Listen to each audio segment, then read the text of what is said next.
All right. All right. Rory in real, if there was an issue with incorrect flap gear configuration, why wouldn't the aircraft's advanced warning system, similar to takeoff configuration warnings, alert the pilots immediately and loudly about becoming airborne?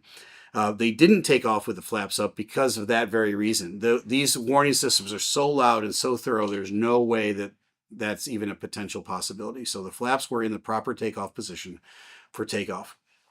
Zenith Grove writes, some comments suggest a catastrophic electrical failure, possibly linked to reports of AC and in-flight entertainment issues on a previous flight sector of this same aircraft.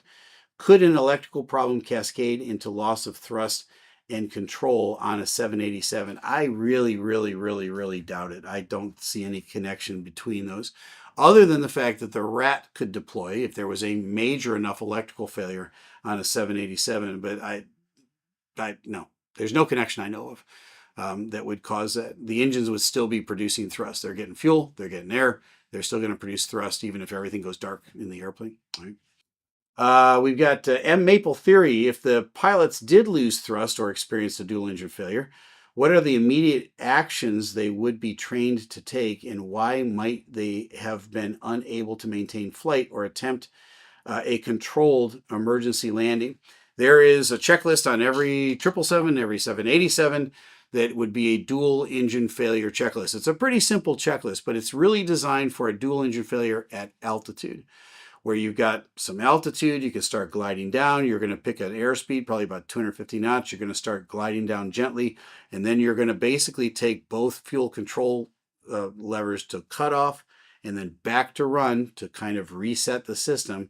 While in some airplanes, you turn the actual engine igniters on. Others, it's all done automatically when you reset it. And some airplanes even do all that for you automatically. They try to relight the engines. I'm not a 787 pilot, but it would be a very simple procedure to do that. There was no chance in the 30 to 40 seconds that they had that they were going to do that. It's just not. All right.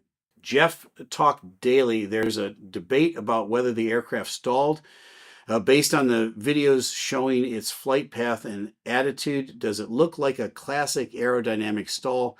And what could have induced it so quickly after takeoff? Well, did the airplane stall? The wings stop producing lift.